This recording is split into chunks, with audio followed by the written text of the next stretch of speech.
My name is Edward Hadley. I'm the current chairman of the Tennessee Aviation Hall of Fame. Let me welcome each and every one of you to this night's gala. We're proud that you're here to celebrate these individuals with us tonight. I want to first thank our sponsors that make this event possible. Without sponsorship dollars, we could not hold this event.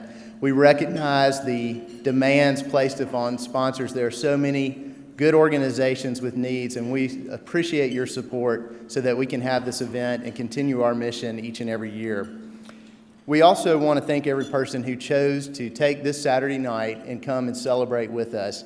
It's important that you're here to recognize these individuals and help us acknowledge their accomplishments and their contribution to aviation in Tennessee and the world. Also want to thank the Civil Air Patrol. They have volunteered their time to present our colors tonight. We thank them for their service, and I want to also recognize the intern volunteers from MTSU from the aviation program there. We're pleased to have them here, and I guarantee you it's likely that one of those young individuals will be sitting on this stage in the years to come.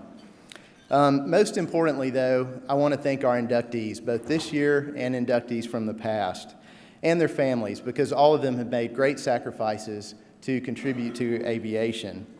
For me, it's exciting as a private pilot who's proud to accomplish an instrument approach without crashing. That's my greatest accomplishment, but it's fun for me to stand here in the presence of greatness and hear the stories of these individuals and what they've accomplished.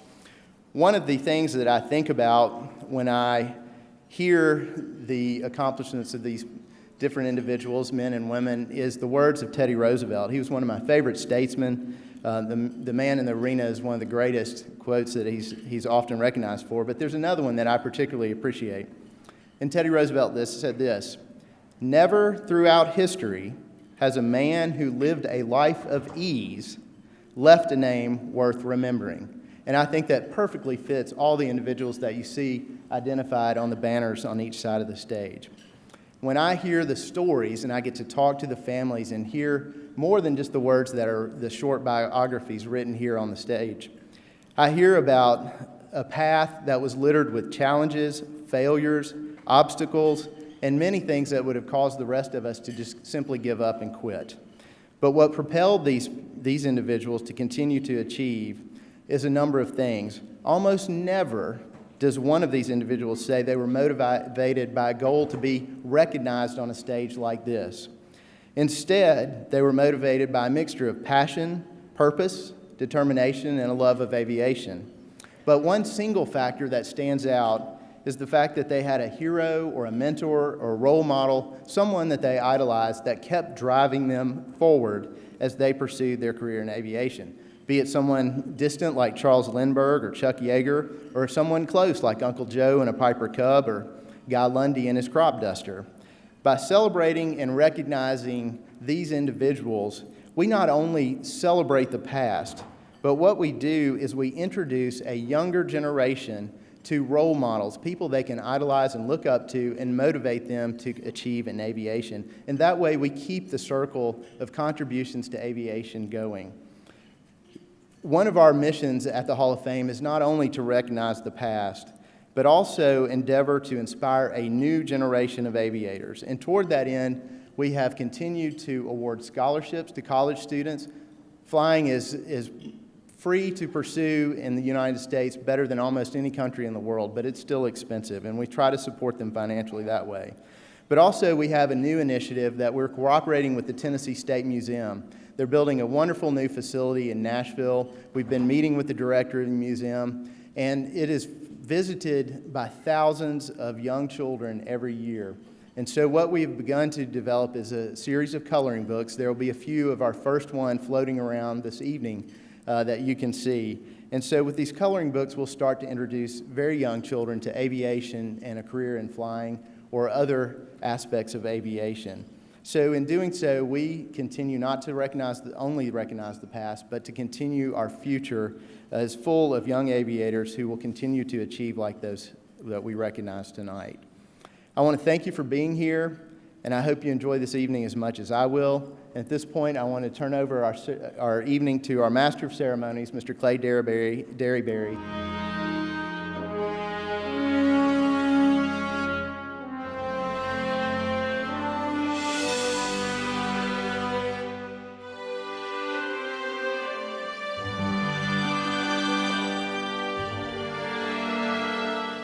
everybody, and welcome to the 16th Annual Gala of the Tennessee Aviation Hall of Fame's induction of our new inductees.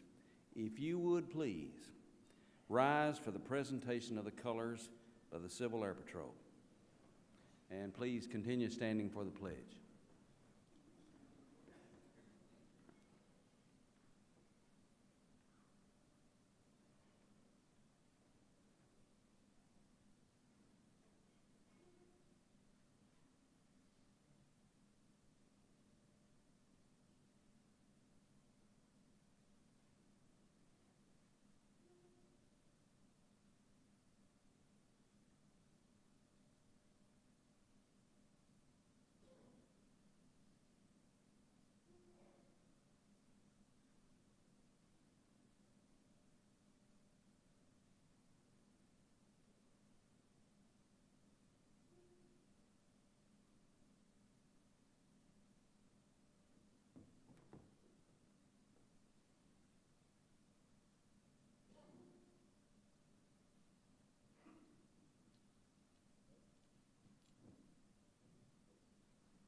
I pledge allegiance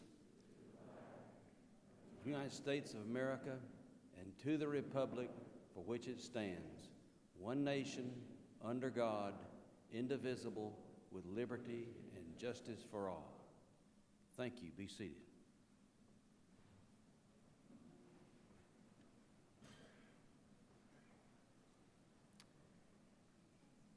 Bill Haslam, the governor of the state of Tennessee, sends his regrets that he could not attend tonight, but he has comments that are included in the program. So if you would please read those that are in the program. We want to recognize tonight, we have some folks here who are commissioners in the Tennessee Aeronautics Commission. I'll call your name if you can stand up, that's fine. Butch West, I think I saw him here somewhere. There he is. Mr. George Huddleston. I think I saw him somewhere too. He's here. Are there any other members of the commission that I didn't see? So holler out. We also have here tonight Michelle Fraser, who is the director of the Office of Aeronautics at this time. Are you here? Well, there she is. Give all these people a hand.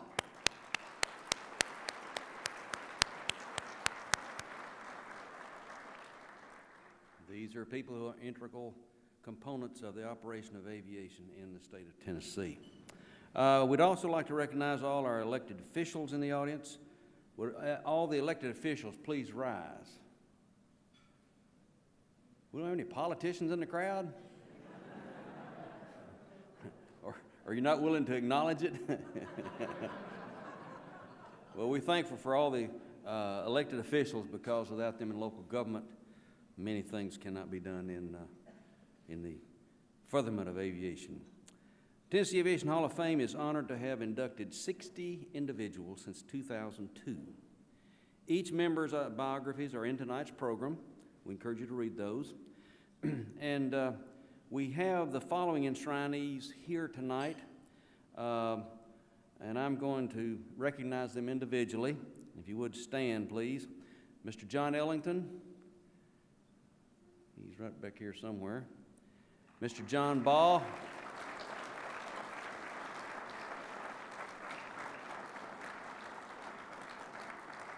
Can you hear this, John? Okay.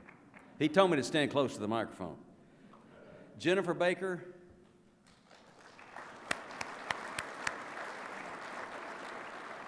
Mr. Bob Minter.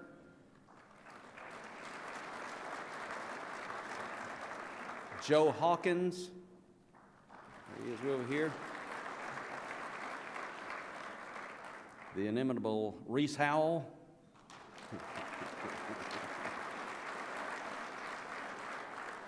Mr. Bill Barton.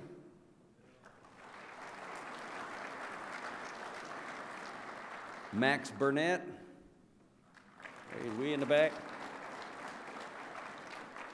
Mr. Tom Grubbs. Yeah, there he is back there. Carol Dobbin Fair.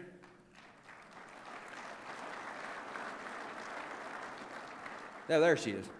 I can't see in these lights. Plus, I'm getting old. And they have some people who are inducted posthumously. One of those was Joseph Clyde White. His wife Kate's here tonight, so give Kate a hand.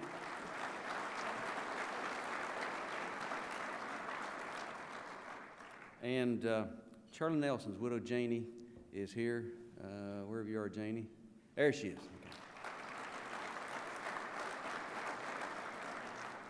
Any other posthumous spouses that I've missed? I thought I got everybody. Give all these people another big hand.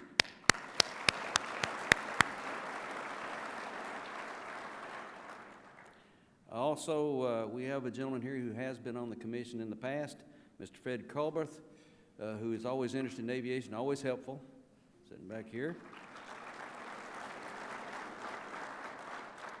And Bob Wilson, who is one of our board members, wanted to come tonight, but he wasn't able to be here, and he sends his best wishes. Here's how things are going to go tonight.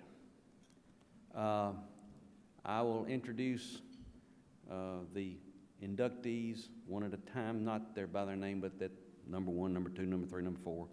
There will be a PowerPoint presentation, and then I will call on the inductee to come to the stage to present them with their award at that time. Each of these inductees, if you want your spouse to come and hang the medallion around your neck, that'll be fine. And then we'll have you sit up here for the duration of the time. And then each one of them will speak for 15 minutes, Ken. And we'll go with that. So, to begin, because I fly, I laugh more than other people. I look up and see more than they. I know how the clouds feel, what it's like to have the blue in my lap, to look down on birds, to feel freedom in a thing called the stick. Who but I can slice between God's billowed legs and feel them laugh and crash with his step? Who else has seen the unclimbed peaks, the rainbow's secret, the real reason birds sing? Because I fly, I envy no person on earth. And tonight, we honor those who have done extraordinary things in aviation. So, we will begin with inductee number 1.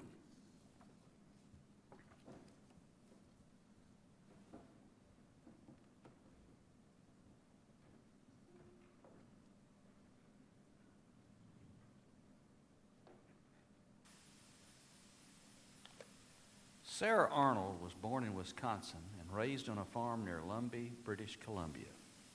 A special family friend, Uncle Leroy, taught her to fly ultralights at age 13. She earned her Canadian private pilot certificate on her 17th birthday. Working in a bakery throughout her teen years, Sara earned enough to buy her first car, pay for flying lessons, and purchase her share in a 1948 Piper Vagabond. She moved to Tennessee in 2001, bought the Chilhowie glider business in Benton, Tennessee in 2004, and at age 24, became the youngest commercial glider port operator in the country. At that time, the Chilhowie runway was in rough condition. Sara applied for a TDOT grant, which was used to grade, install drainage systems, and sprig new Bermuda grass. As of 2017, Sara has logged around 6,400 hours of flight time, including 3,700 hours in gliders. She holds a commercial pilot certificate with airplane single-engine land, instrument, and glider ratings. She is a certified flight instructor with airplane single-engine land and glider ratings, a ground instructor with advanced and instrument ratings, and an airframe and power plant mechanic with inspection authorization. She maintains the glider port's aircraft, including overhauling engines for the tow planes. Students from across the country travel to Chilhowie Glider Port for training, and Sara has endorsed more than 180 students for their FAA glider check rides. Sara has brought many soaring events to Tennessee, including the first FAI Pan American Gliding Championship, a world-class biennial competition for pilots from North and South America. Sara has received global recognition for her competitive soaring achievements. She has won 6 regional soaring competitions and 1 U.S. national competition. During one flight in 2011, she set 3 U.S. records and 11 Tennessee state gliding records. In January 2013, Sara became the first woman glider pilot to represent the U.S. when she competed at the 32nd World Gliding Championships in Argentina. That summer, she won a bronze medal at the 7th FAI Women's World Gliding Championships in France. In 2017, at the 9th FAI Women's World Gliding Championships in Czechoslovakia, Sara won a silver medal for Team USA, the first since 1987. For extraordinary achievement in aviation in Tennessee, our nation, and the world, Sara Arnold is honored by and inducted into the Tennessee Aviation Hall of Fame this 28th day of October, 2017.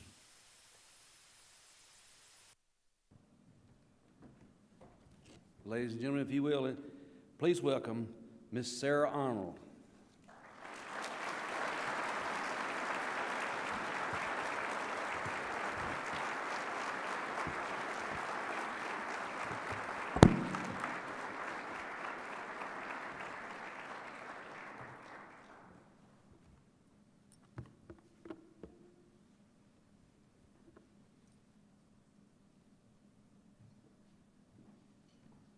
Congratulations. Thank you. And here's her medallion. And if y'all will kind of turn there where the photographer can see.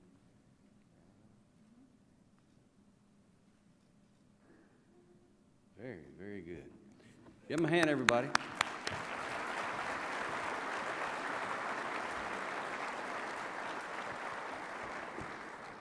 You got a whole box full of stuff. This plaque is one, and that medallion, and then various other things are in here.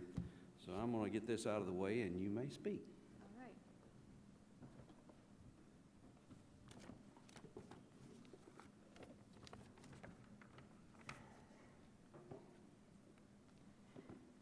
It is my great honor to be enshrined next to some of my heroes in this prestigious organization. Stories of pioneer aviators such as Phoebe Omley, Cornelia Fort, and Bob Hoover inspired me to excellence from a young age. And I've been encouraged in my career by learning about such legendary individuals as Evelyn Bryan Johnson, Bill Kirshner, and Garland Pack.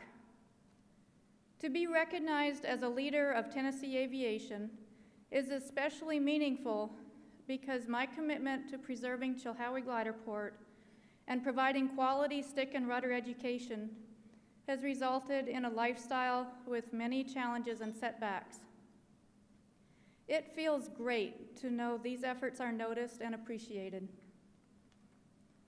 I can't remember a time I didn't want to fly. I think some of us are born with an aviator gene, and whether or not we come from flying families, sooner or later we find our way into the sky. Fortunately, for me, the opportunity came early, and my parents were supportive. I read every book in the library about aviation, and sometimes I felt I had been born too late, that all the exciting firsts were realized in the golden age of aviation, and what was left for me? I contented myself with little accomplishments and bigger dreams. I was one of the earliest young eagles to give rides to young eagles, but missed being the first by a few months while waiting for my 17th birthday. Next, I came up with a plan to fly my Vagabond solo from coast to coast, west to east in Canada, then returning through the States with a planned stop at Oshkosh. At 17, I thought maybe that would be a record of some type. I didn't know about Kern and Rinker Buck. I bought all the necessary sectional charts, plotted my course, made arrangements to quit my job, and would have done the flight except for a horse riding accident which put me in the hospital that summer. Although there aren't many true firsts left in aviation, I've realized a world of personal firsts. When, as a 23-year-old, I flew my Vagabond solo from British Columbia to Tennessee, it was as thrilling to me as if I had been the first to conquer the Rocky Mountains and Wyoming winds, or the first to swerve all over Kansas following roads in marginal VFR. After my first solo in the ultralight when I was 13, Uncle Leroy said, "You'll never do that again." I gave him a confused and disappointed look, and he continued, "There's only one first." He was right, but I've learned a way to recapture that exhilaration when I watch my students complete their own first solos. When I first walked into the clubhouse at Chilhowie Gliderport, I felt like I had come home. Here was a room made for hangar flying, with t-shirts on the wall, porch swing, and cozy wood stove. I had imagined how amazing it must be to soar. Gaining altitude without an engine seemed like a miracle of nature, and flying the glider felt instantly familiar. As I discovered soaring, I realized this pursuit would feed my hunger for the challenge of the unknown. Soaring along a sea breeze front for the first time during my first World Gliding Championships in Argentina, my teammate and I flew so fast that we wound up alone, headed home. 2 sailplanes over desolate and beautiful country. Rolling into a thermal, I looked down to see the most beautiful whitewater river below. I felt like a pioneer, an intruder in a wild wilderness. And at that moment, if I could have, I would have stepped out of the sailplane to rest near that amazing river.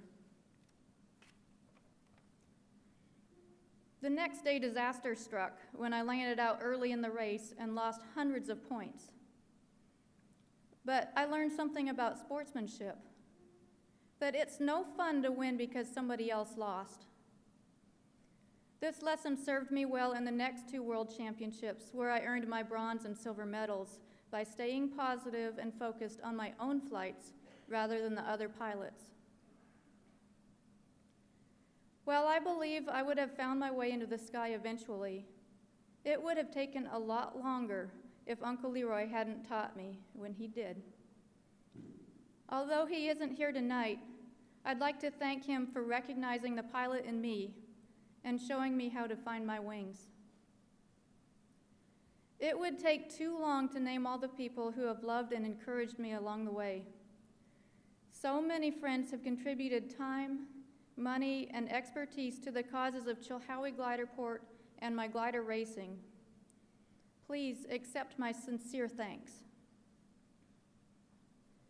This week, my mom reminded me of the decision she made to encourage my pursuit of aviation. She told Mr. Thompson, who owned a Citabria hangar in the field below our house, that he was welcome to take my brother and I flying, so long as we weren't pestering him. I'm not sure we didn't pester, but he did take us flying. I want to thank my mom for cultivating an independent and adventurous spirit in me. Thanks for giving me freedom without the stress of making mother worry. And the day I landed the Moni in the swamp, thanks for thinking I was funny when I worried you wouldn't let me fly anymore. When Jason proposed to me, he asked, "Will you be my partner?" I'm not sure if he really knew what he was getting into. The Gliderport was too big for me to do alone. I limped along for a few years with a lot of help from my friends, but it wasn't going to be sustainable. Jason gave up a great job to make good on his promise. He does the dirty work. When it's annual time, guess who washes the cowlings and packs the wheel bearings? Guess who mows the grass, making the airport look like a park? Who packs the hangar every day or hauls trash to the dump? Jason is the best ride pilot ever and a fabulous instructor. He has a way of putting everybody at ease and is a self-described professional cell phone photographer. Jason stayed home during my World Championship trips to France and Czechoslovakia, taking care of the business so I could focus on racing. Jason, thank you isn't a big enough expression for all I owe you, for being my partner in everything and making it possible to pursue my dreams. Finally, I'd like to thank whoever sent in my nomination, the Tennessee Aviation Hall of Fame for accepting me, and each person who came out in support tonight. There are so many things I want to accomplish. I'm just getting started. I hope one day to live up to the great honor given me tonight.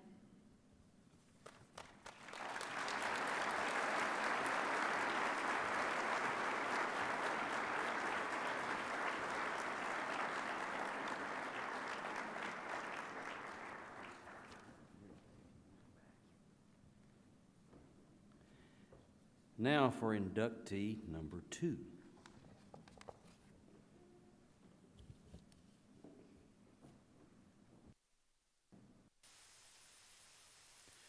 The Avionics Electronics Association, at its international convention in 2009, recognized Robert L. Bob Carpenter for his consistent excellence in the avionics industry and awarded him its highest honor, the AEA Lifetime Achievement Award.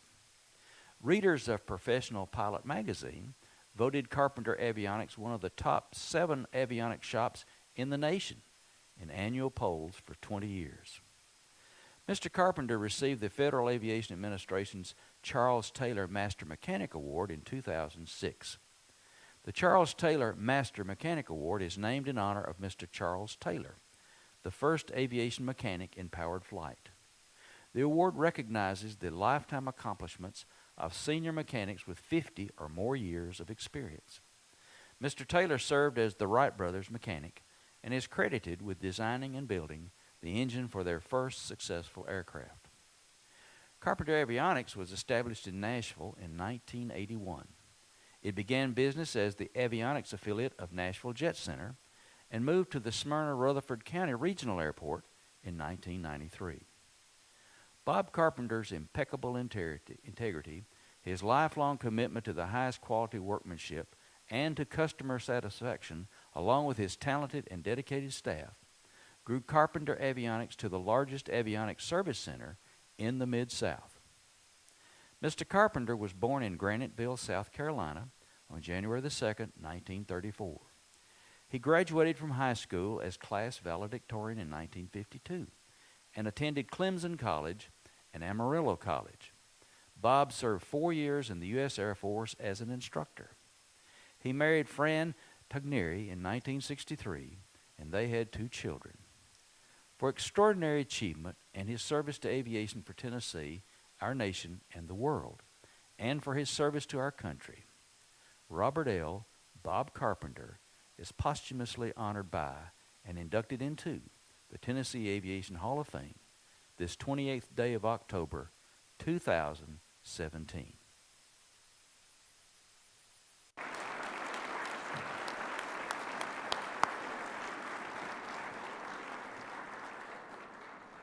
Accepting this award is Bob's wife, Fran, who will come and accept the honor at this time.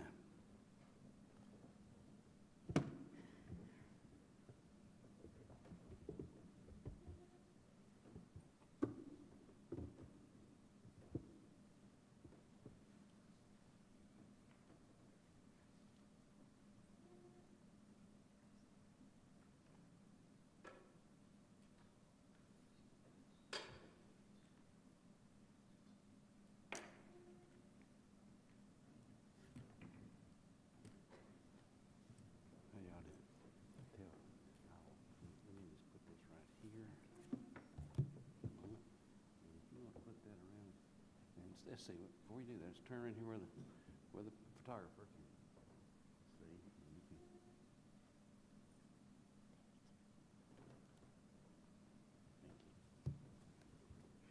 Thank you.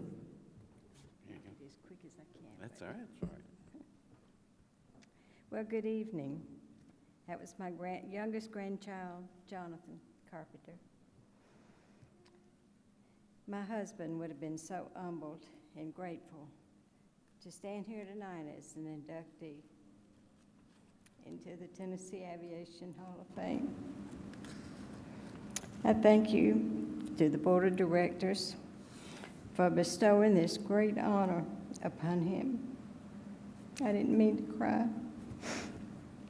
And thank you, Mark Lee, who is the president and owner of Carpenter Avionics now, for nominating Bob and for recognizing his remarkable contribution to the field of aviation.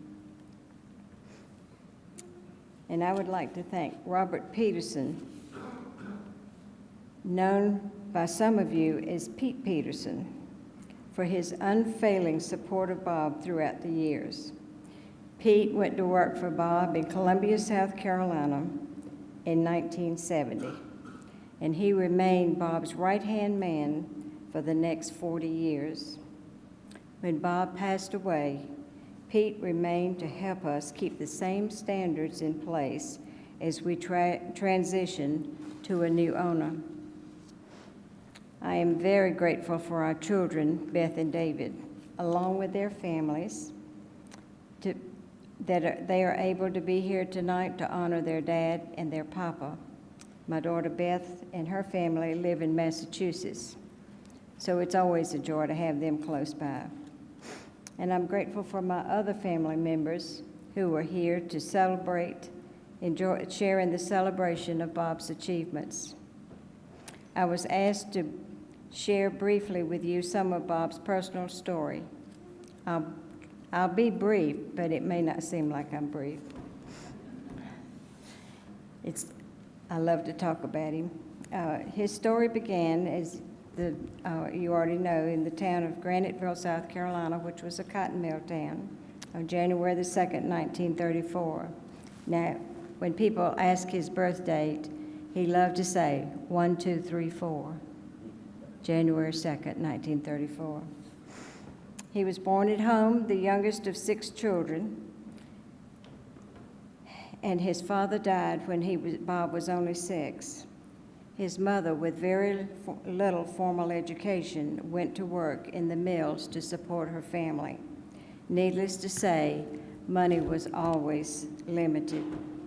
From a young age, Bob was a boy with a curious mind and a love of airplanes. He built and flew all kinds of models made out of all kinds of things. He was always taking things apart and putting them back together again. And I believe without knowing it, he was practicing for his future work. In a speech he gave when he received the Lifetime Achievement Award from the Aircraft Electronic Association, Bob told the story of his very first flight. He said that his logbook showed that he soloed his first aircraft in 1950 after 5 hours of instruction.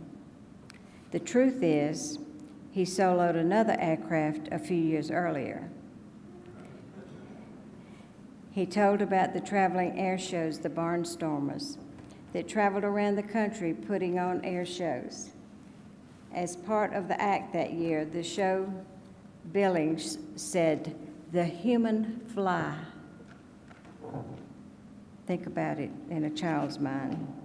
As he watched that day and saw the small object come tumbling out of an aircraft, almost immediately the object unfurled to reveal a man in a special suit that had webbing from the arms to the ankles and between the legs. This thing darted all around in the sky under perfect control and finally opened his chute, and he floated safely to the ground. Well, can you imagine Bob's excitement when he saw this? With childlike enthusiasm, he thought, "I can do that." Well, in the next few weeks, he planned and built himself his own glider. He went to the local swamp and got some green cane to shape the wings and the leg fairings for his aircraft. Then he went to the grocery store to get some of that tough, heavy meat wrapping paper to cover it. He designed it so that he could stick his arms through and snap on the leg fins. Can you imagine what a sight he was? My daughter said, "Think flying squirrel." The next problem was how and where to launch himself. There were no hills, and he couldn't run with all that stuff on him. What was he to do? So he decided the only solution was to jump off the roof of their house. So with a mighty leap, he jumped off and he flapped his wings, and this lasted about 1 to 2 seconds before he hit the ground. That was the end of his very first flight, solo flight.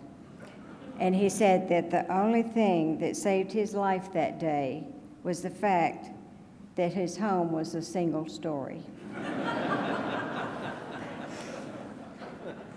Now, what does this have to do with the story of his life? Quoting him, he said, "As I picked myself up that day, I made a promise to myself to never, never put myself into any situation that was so heavily weighted for failure." Lesson learned. At the age of 9, Bob went to work pushing a snack cart in the mills after school and during the summers. He saved his money, and at the age of 15, he took flying lessons from a man named Bill Quimby. I believe that these flights were much better than his first one. Bob was blessed with a good mind, and he graduated valedictorian of his class, high school class, and he went to Clemson to study engineering. In the middle of his sophomore year, he gave out of money, and conveniently, Air Force recruiters came onto campus about that time, So he signed up to be a pilot in the United States Air Force. Well, during the swearing-in ceremony, someone came in and handed the sergeant a note. And after the ceremony was over, the sergeant said, "Mr. Carpenter, I need to see you." So Bob went over and he put his hands on Bob's shoulder and he said, "Son, hasn't anyone ever told you that you're colorblind? You're red-green colorblind. You cannot be a pilot in the United States Air Force. But I tell you what, we'll just tear up your papers and you can go about your life." "No, sir. I've already burned my bridges behind me. I will go forward." So the sergeant said, "Well, with your test scores and grades, you can choose whatever you want to do." So he ended up teaching engines and airframes on the big bombers. The 4 years he served in the Air Force were all in the state of Texas, and he ended up in Amarillo. While he was still in the service, he started working or hanging around a small airport called Tradewind, and he got a job pumping gas on the weekends. Then after his service time had ended, he worked full-time as an aircraft mechanic. Not long after he went to work for Tradewind, he went to the general manager and said, "If you will move me into the radio shop, I will make a profit for you. Turn a profit for you." The manager decided to give Bob a chance. So Bob took manuals home, read through them, and then went to work and fixed things.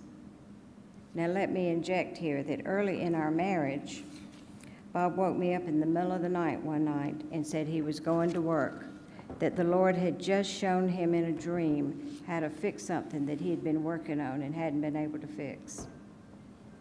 Well, it worked.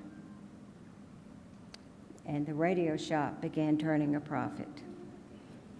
Now, when Bob would ever go back to South Carolina to visit his mother, he would always come by to visit my father. My father was the superintendent of schools in that area. And since Bob's father had died when Bob was young, my dad became somewhat of a mentor toward him, to him. My dad began teasing me after one of Bob's visits, saying he thought Bob was interested in me. I said, "Oh, no, he's too old for me." He was 7.5 years older than me. But at that young age, it was old. But a few months later, Bob sent me a letter and invited me to come to Texas to visit him with his mother and brother who were going out for the week of the 4th. I decided to go with them to see a part of the country I had never seen and would probably never see again. Well, after my 5 days that I was there, I left in love and engaged. And I didn't see him again until he came home for the wedding 8 weeks later, August the 31st, 1963. Now, all of Bob's friends thought he was a confirmed bachelor. So imagine their surprise when he told them he was engaged and they had never seen or heard of me.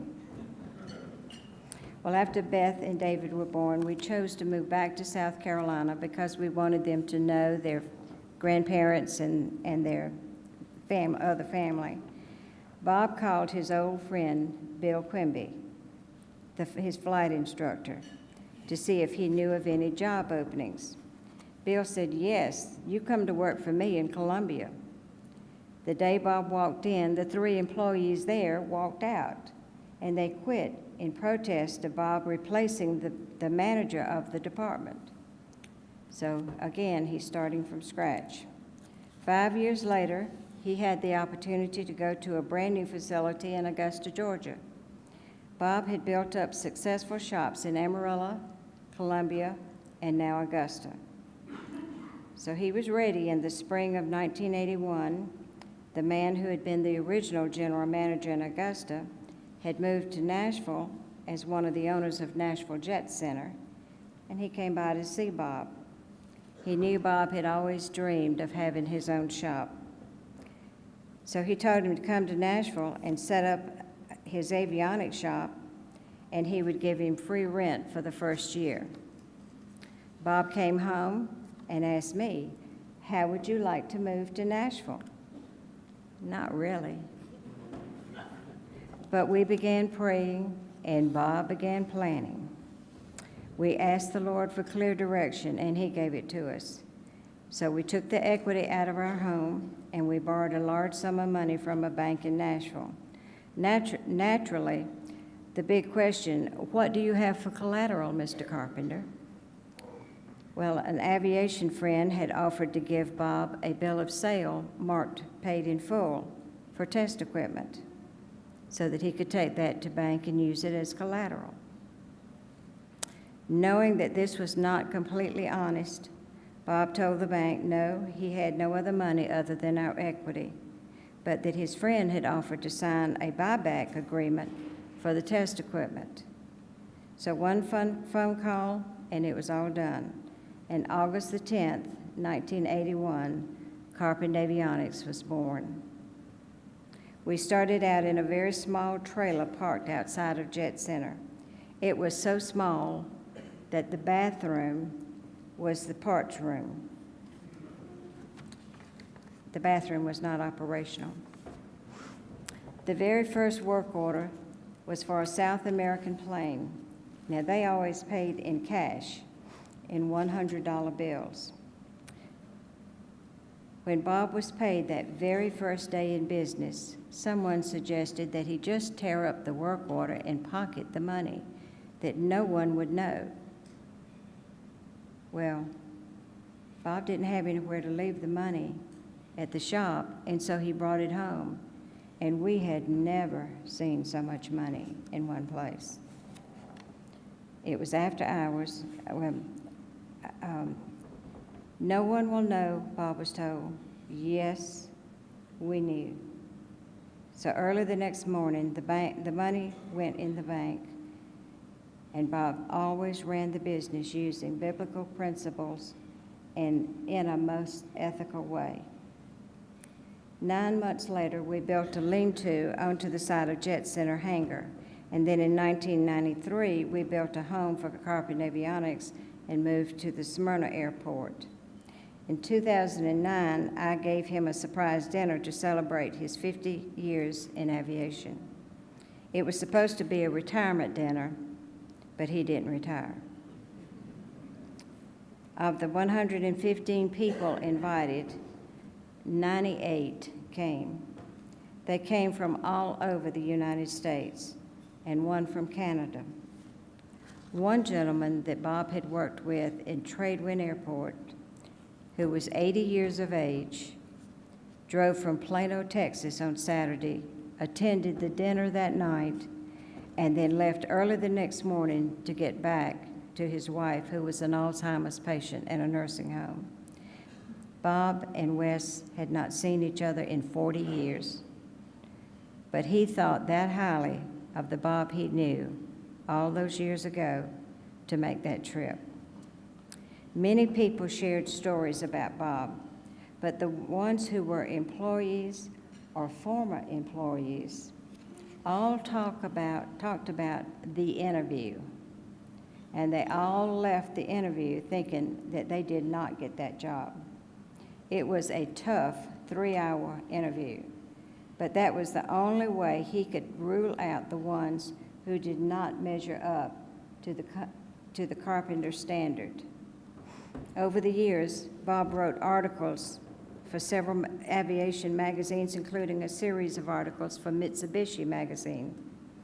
While attending the AEA conventions, strangers would see Bob in the corridors and recognize the pictures that had accompanied his articles and come running over saying, "I just want to shake your hand. I have learned so much from your articles." And then they would start asking additional questions. And Bob loved to share his knowledge and help others learn.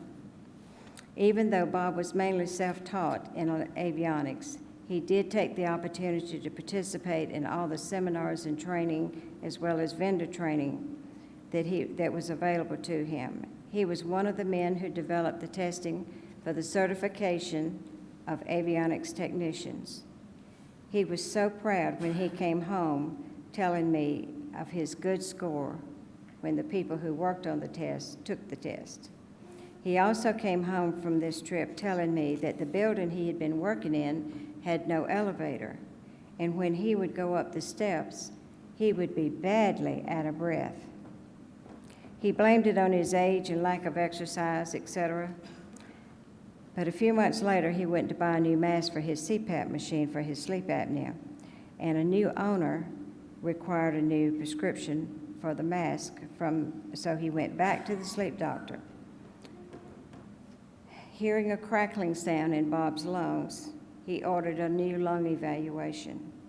And on September the 13th, 2006, we received the news, idiopathic pulmonary fibrosis. We were in shock. This man had never smoked, never took a drink, the poster boy for Mr. Clean Living. We were told from the beginning that it was terminal.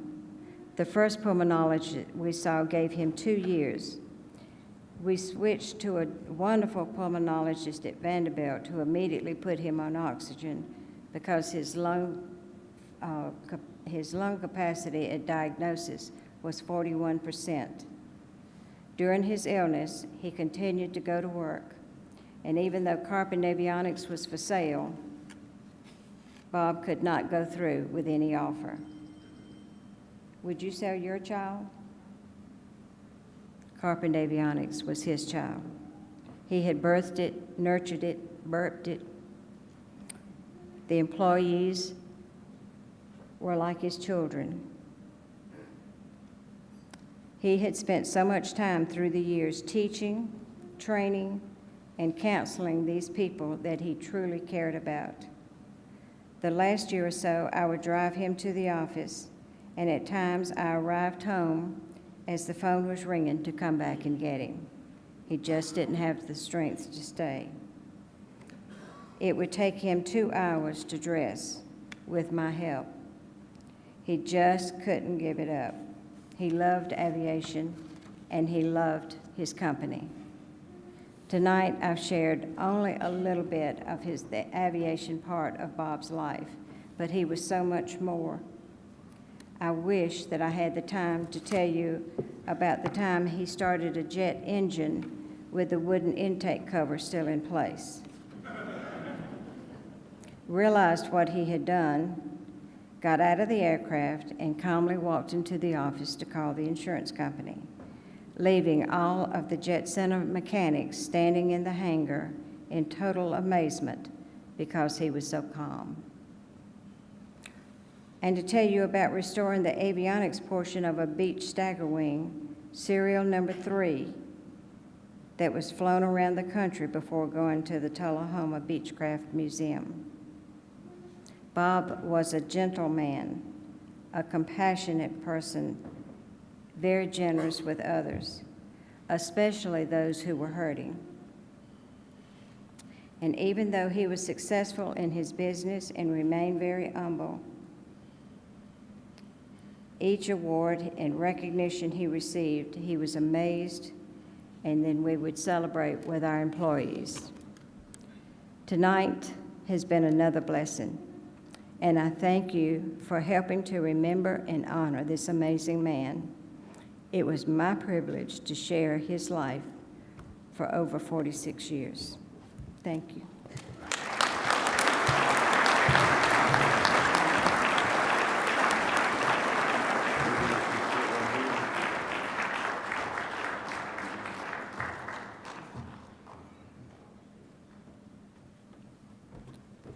And 2, there is a whole big box of stuff. And I'm just going to stick that right there. Now, inductees number 3.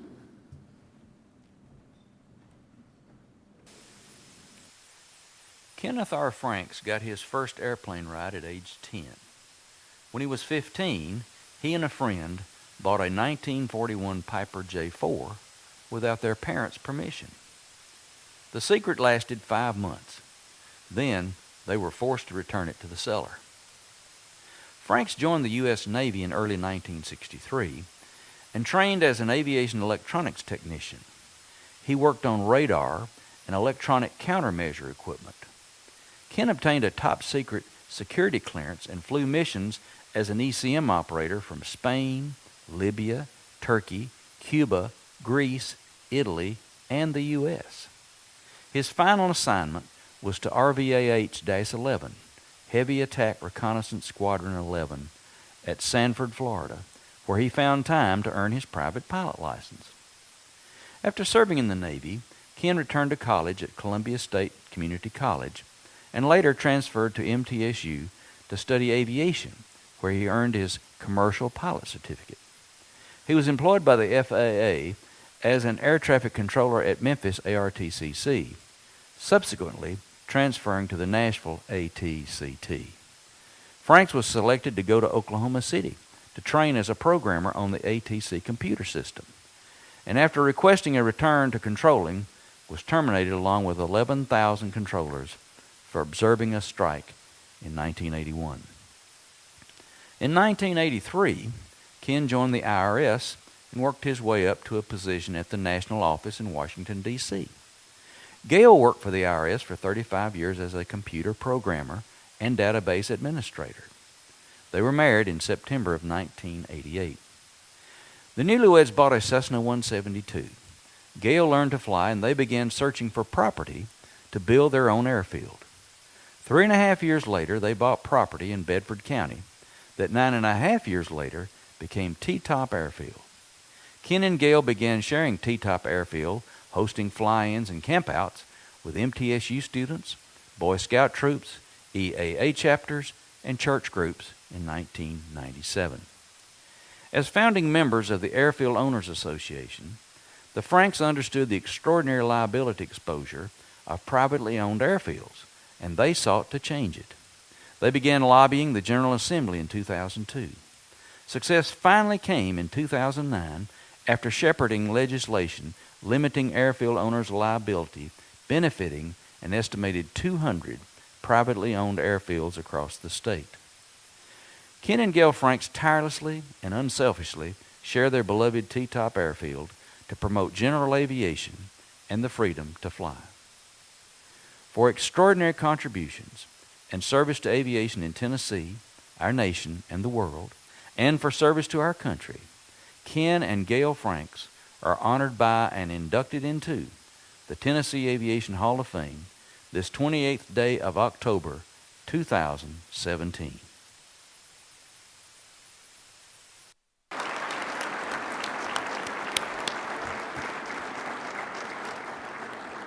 It is my extreme pleasure to introduce to you Ken and Gayle Franks.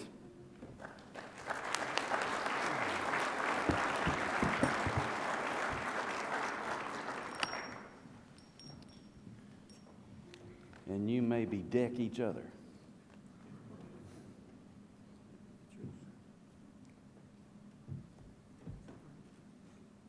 I get 2 kisses. That's right.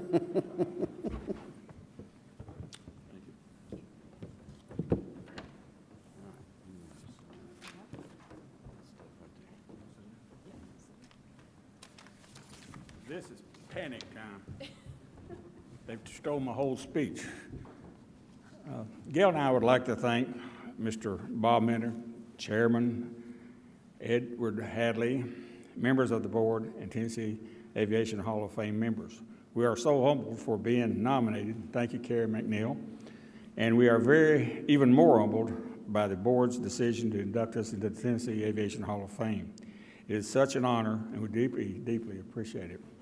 And seriously, they've put 90% of my speech in the introduction, and it's panic time. I'm going to skip through a lot of it, no use boring you with redundancy, but I have a few things I would like to share with you. One is I've been an old air traffic controller. If there's any controllers in the office or in the audience, we all got stories, and I'd love to share a lot of them with you, but due to time limits, I won't. I've got one story that when I was a controller at Memphis Air Route Traffic Control Center, The old timers here, many of you may remember Rock Merryweather. Now, either you like rock or you didn't. There was two camps there, whether you like rock or not. Rock was a maverick, sometimes a thorn in the FAA's side, but he was a darn good pilot, excellent pilot. And he conducted my commercial check ride. Rock worked for Ingham Oil Company, flying their aircraft, one being a jet commander. And while I was working at Memphis Center, I worked the South and Central areas, and any of you folks in there that was military pilots may have worked you one day. I also worked the Columbus Air Force Base, T-37, T-38s, and also the Navy McCain A-4s and T-2s. But I was working Columbus high altitude, 24,000 above, and Rock was climbing out of Nashville to New Orleans in the jet commander. Low altitude sector called me asking for higher altitude with radar handoff. And I approved flight level 310, 31,000 to the non-flyers. Shortly, Rock came on frequency, beep, beep, out of 230 for 310. I responded, Roger, Jet Commander 6361 Charlie, report reaching flight level 310. Rock said, beep, beep. And a couple of seconds later, an Eastern pilot on frequency with very much sarcasm in his voice transmitted, who is the kid with the new toy? Rock said nothing. I keyed the mic and said, that kid has over 25,000 hours. Rock said, beep, beep. So as we go on down. But anyway, there was a lot of experiences. And again, a lot of this is, it took us 9.5 years to build T-Top. And there were a lot of people that I need to thank and everything. We joined Murfreesboro Chapter 419. We met a lot of great people. Some of the people had private airfields. And during the months and the years, we built friendships that exist to this day with other field owners. In December 1998, Mr. Harry Hargis, former co-owner of the Cedar Glade Aerodrome, suggested that we airfield owners needed to organize to promote private airfields to help others build an airfield and to have a common voice on matters that may affect the use of our airfields. We met in January of 1999 to organize what became the Airfield Owners Association, commonly known as AOA. We started out with 39 private restricted airfields, all located in Middle Tennessee, south of I-40. One of the biggest concerns with airfield owners or building an airfield is zoning. County zoning is the problem. AOA has spoken before various county zoning boards on behalf of new airfield owners. As time passed, I kept hearing concern of airfield owners about potential risk allowing pilots to fly into their airfield. And the fear of litigation was so strong that many ignored the FARs in requiring restoration of airfields. I feel like the private airfields are an untapped resource in the Tennessee aviation infrastructure. Should there be a natural or man-made disaster, the private airfields could be available for emergency use. If private airfields are not registered and therefore do not appear on the VFR sectional charts, they will not be an option for pilots that experience a mechanical, or meteorological, or physiological emergency. We have had 4 weather saves at T-Top, and I feel that every airfield should be registered and depicted on the VFR chart.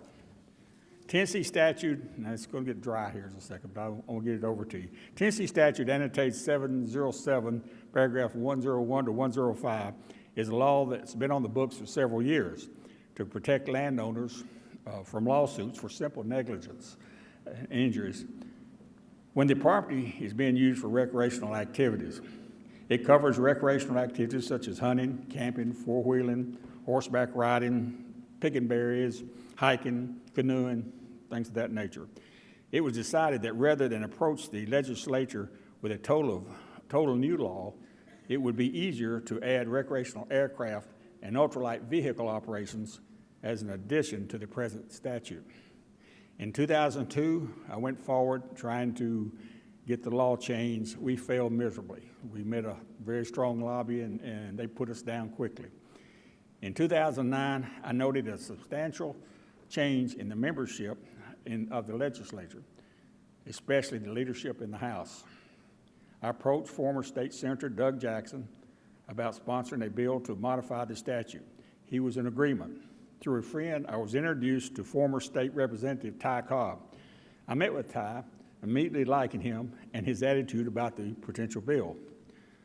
Before I approached Senator Jackson and Representative Cobb, I made an extensive search of private airfields, finding that there were approximately 250 FAA registered private restricted airfields and an additional 200 unregistered airfields in Tennessee. Gayle and I built a database of registered and non-registered private airfields, aligning them with a respective state senator and state representative. Also, we matched the airfields with the legislative committee members for future use. During the initial research involving contacting airfield owners by telephone to obtain email addresses, I stumbled upon a very interesting but disturbing thing. The first 113, now why I stopped counting 113, I can't tell you, but the first 113 contacts that I made by phone, only one person knew who their state senator and state representative was.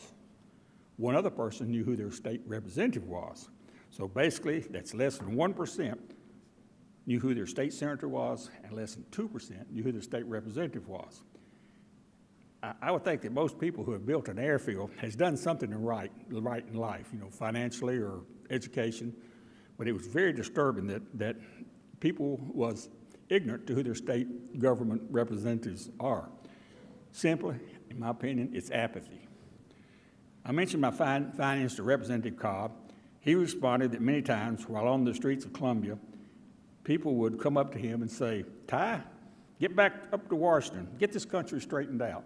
They didn't know the difference between a state representative and the U.S. government. I also mentioned my finding to another legislator.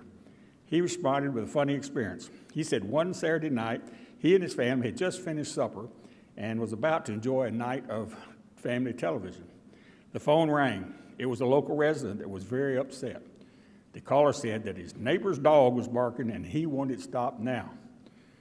The legislator explained to him that he needed to contact the city councilman, as it wasn't his area of responsibility. The caller was still upset when he terminated the call. About 30 minutes later, the phone rang again. That time, it was a retired Army general who said, "Get our boys out of Iraq.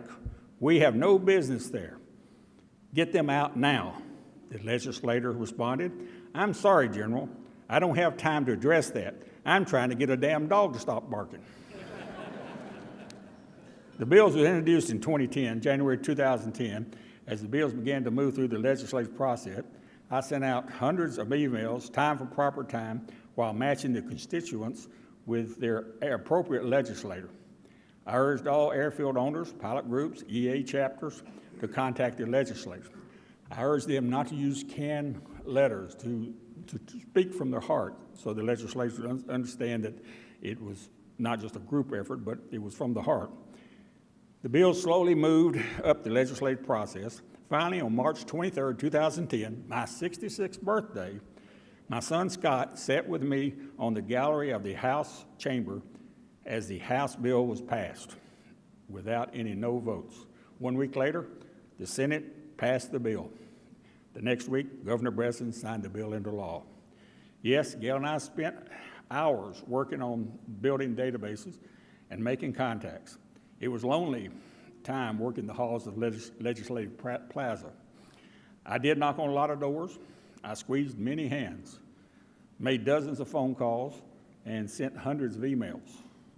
But I'd be a fool to think or accept that Gayle and I alone accomplished this task. If it weren't for the leadership, experience, and influence of the sponsors, Senator Doug Jackson and Representative Ty Cobb, we most likely would not have prevailed. Former Doug Jackson had a prior commitment and couldn't attend tonight, but we are honored to have former Representative Ty Cobb and his wife, Kara, in the audience. Ty, would you please stand? I want to be recognized. Good. Now, I don't mean to embarrass Ty, but I want to brag on him a minute. Many of the legislators and lawyers are lawyers and businessmen, allowing them the latitude to adjust their business to the demands of the legislative duties. Ty was a fireman for the city of Columbia. Ty was a true citizen legislator. Many times, he would leave his place of work, the Columbia Fire Department, put on his suit, drive to Nashville, and perform his duties as a legislator. Other days, he would leave the Legislative Plaza, drive to Columbia to his assigned fire hall, change into his fireman uniform, and work his shift. Excuse me. I'm out of sequence here. I apologize.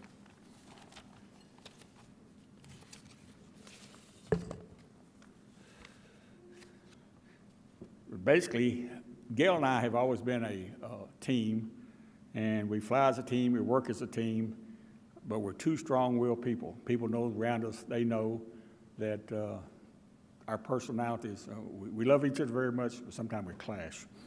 A good example of this, one day, Gayle and I were going to fly our Cherokee 6 down to Lewisburg, top off the tanks, and make some landings. We always like to make 8 or 10 landings. And we were getting ready to leave, and Gayle had been flying the 172. I'd always had her in the left seat. I'd always fly right seat because I'm always, I fly solo right seat. I haven't flown left seat in 25 years. But we're about to go out in the 6, and Gayle demanded to fly the left seat. And I resisted because our 6 only had toe brakes on the left side. And she was not a happy camper. She did not want to fly right seat. Well, needless to say, I prevailed, and we took off from T-top. We had 2,500 feet at the time, and we had obstructions both ends. So when I'm taking off like that, I want everything available in case I have to abort. And I want mainly differential braking. Well, we took off. She was kind of chilly most of the flight, but we made 8 or 10 landings. And the last landing was Gayle's, and as usual, we would touch down about mid-runway on the last landing, track and closer taxing. And the wind was calm, and we're tracking down the runway and rapidly coming up to the end. And I sarcastically turned to her, and I said, "You gonna put the damn brakes on?" She looks at me and says, "You got the damn brakes." And I said, "Oh, crap," you know. So I locked down, so we saved it. But Gayle and I are very appreciative, and I urge each of you to visit our Legislative Plaza in Nashville to observe and educate yourself about the state's government process. It has been a very good civics lesson for me. In summary, get involved in our government. One person can make a difference. Again, we thank you for this honor and appreciate those of our family and friends who made the effort to be here and celebrate with us. We also congratulate our fellow inductees. Thank you, and have a good evening.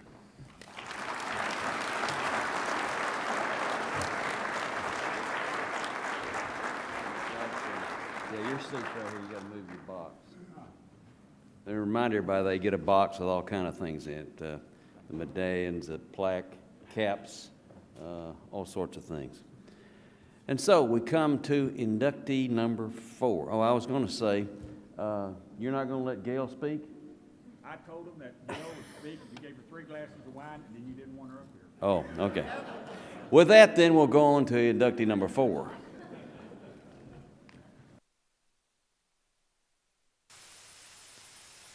Sumner County native Jerri Kirby received the Wright Brothers Master Pilot Award in 2016, commemorating 50 years of professionalism, skill, and aviation expertise. He soloed at Palm Beach International Airport on October 13, 1962, where he became an agent for Eastern Airlines.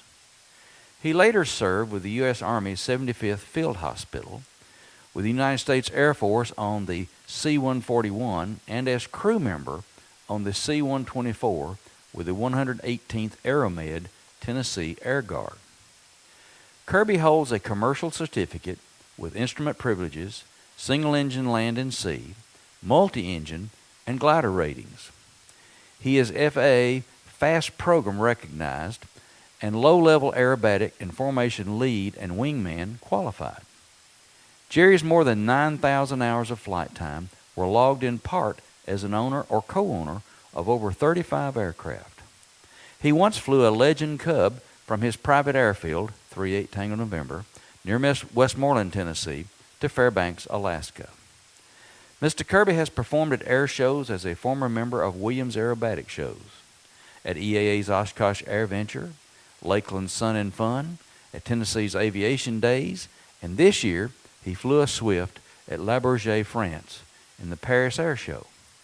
He is a former member of the International Council of Air Shows. Jerri Kirby is a staunch and tireless advocate for aviation. He began a life of exemplary service and achievement as student body president at Westmoreland High School and earned the prestigious Boy Scouts of America Eagle Scout designation. He is a lifetime member of EAA and the Wright Brothers Museum. Jerri serves on the board of directors and is a lifetime member of the Swift Museum Foundation. He is a 50-year member of AOPA, a member of Warbirds of America, past president of Nashville EAA Chapter 162, and member of EAA Chapters 863 and 1363. Jerri Kirby has introduced more than 425 youngsters to flying through EAA's Young Eagles program. In addition to his many aviation activities, Jerri continues a lifetime of leadership and service to his local community. The Westmoreland Chamber of Commerce recognized him as their Citizen of the Year in 2014. For exemplary achievement and his service to aviation for Tennessee, our nation, and the world, and for his service to our country, Jerri N. Kirby is honored by and inducted into the Tennessee Aviation Hall of Fame this 28th day of October, 2017.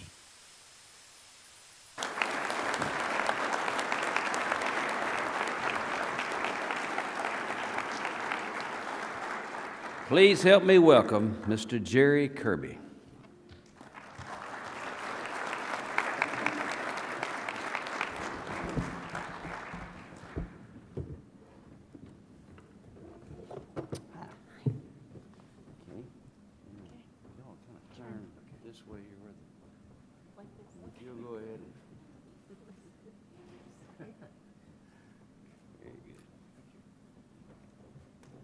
Congratulations. You may now speak.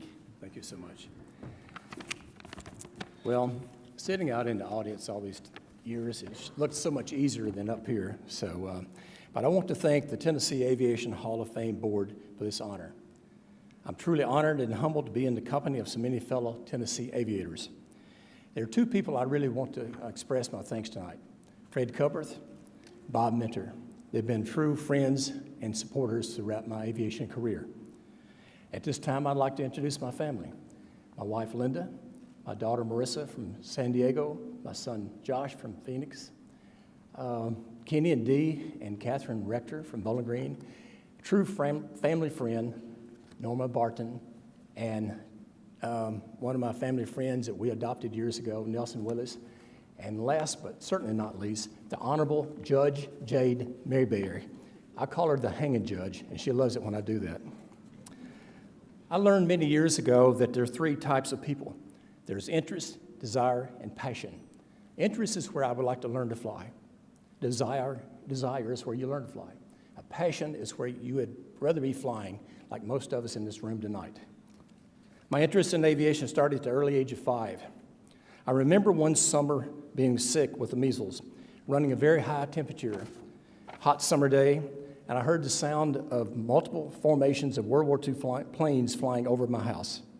I wanted to go out and watch these planes more than anything, but my grandmother and mother would not let me because I was so sick. My interest in aviation grew into a passion. My father, who was a pilot, he knew how much I loved planes. He taught me all the parts of the planes.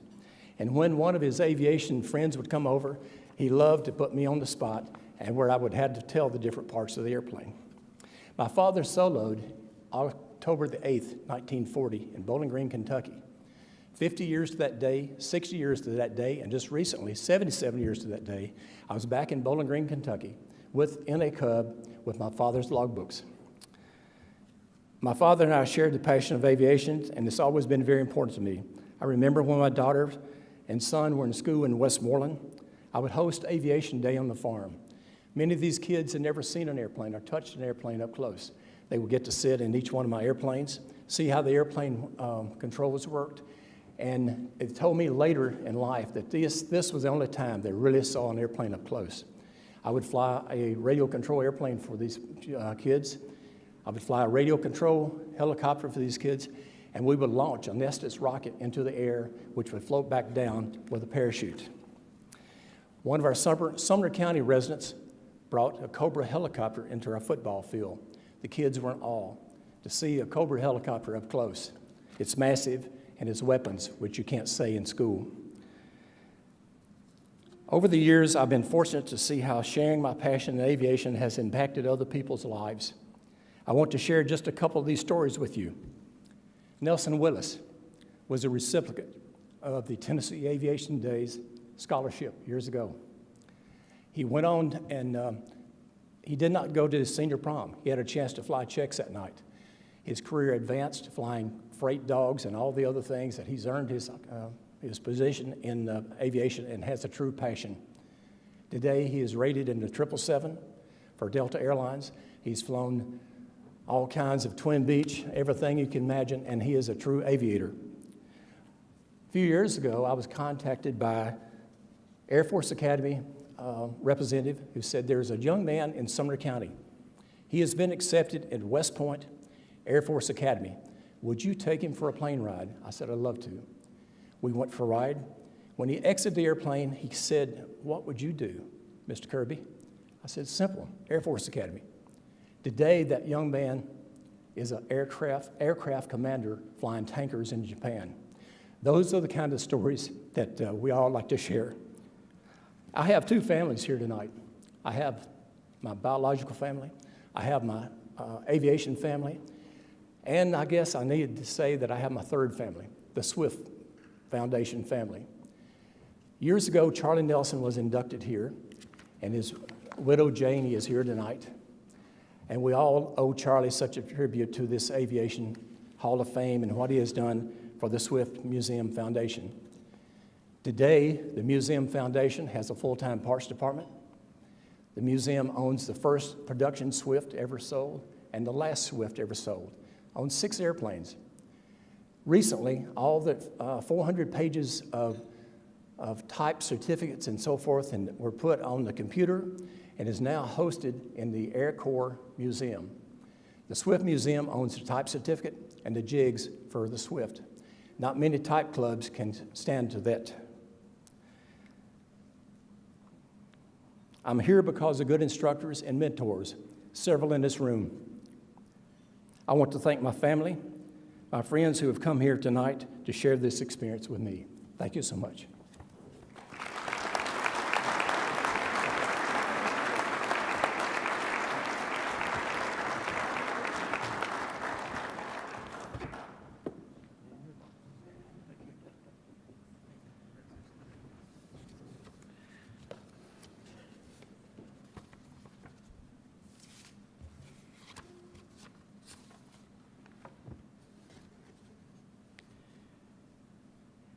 It is indeed an honor to be in the presence of these outstanding individuals. Let's give them all a big hand, please. Real big hand.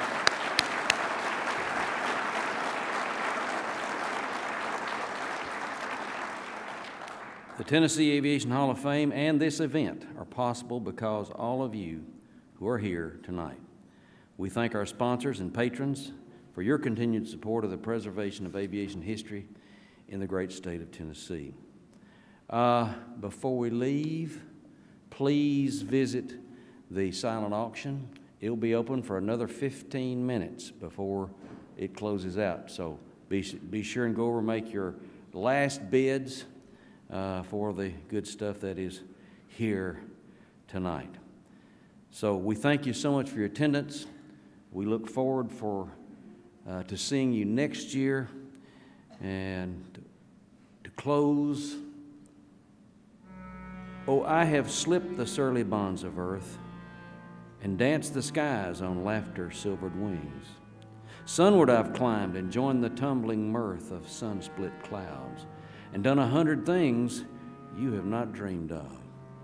Wheeled and soared and swung high in the sunlit silence.